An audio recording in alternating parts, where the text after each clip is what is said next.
Tout commence par un soir de service glorieux. Marcus Dubois est le chef cuisinier du Goutte d'Or, une institution gastronomique parisienne 3 étoiles.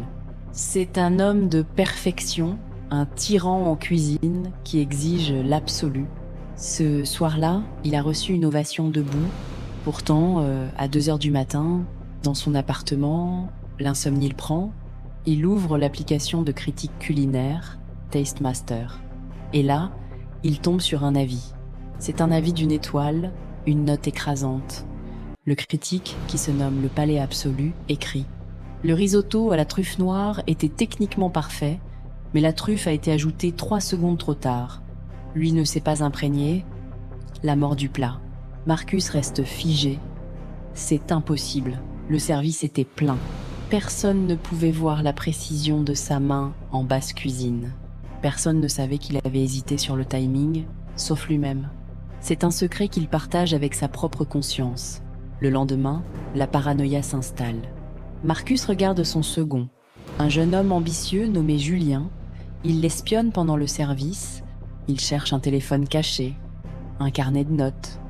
Julien pourrait-il être dans la combine? Des rivaux envieux? Mais les avis continuent à arriver. La sauce béarnaise manque de peps. Le chef a eu peur de trop la saler, car il a une hypertension légère. Marcus n'a jamais parlé de sa tension à son équipe. Seule sa femme le sait. Il rentre chez lui fou de rage. Sa femme, Sophie, est assise dans le salon. Il l'interroge avec violence. « Est-ce toi? Est-ce que tu me critiques sous ce pseudo ?» Sophie le regarde, effrayée, et nie tout. Mais Marcus ne la croit pas. Elle le voit vieillir, elle le voit douter. Peut, être, est-elle, sa critique intérieure venue le hanter. Les jours passent, et Marcus sombre dans la folie. Il passe ses nuits à répondre aux messages, mais le critique ne répond jamais. Il ne fait que juger. Tu cuisines pour les étoiles, plus pour l'amour. On sent la fatigue dans l'assiette. Marcus décide de tendre un piège. Un vendredi soir, il prépare un plat qui n'est pas à la carte. Un plat impossible, une création abstraite faite de restes, qu'il mange seul dans son bureau, au fond de la cuisine, porte verrouillée, sans témoin. Personne ne sait ce qu'il a fait, personne ne l'a vu le goûter, il ne le sert pas, il le mange et jette l'assiette. Le lendemain matin, le cœur battant, il ouvre l'application. La vie est là. L'expérience solitaire de la nuit dernière était pathétique. Tu as mangé ta colère et le goût était amer. Le téléphone lui échappe des mains. Marcus s'effondre. Il comprend qu'il n'y a pas de traître. Il n'y a pas de caméra cachée.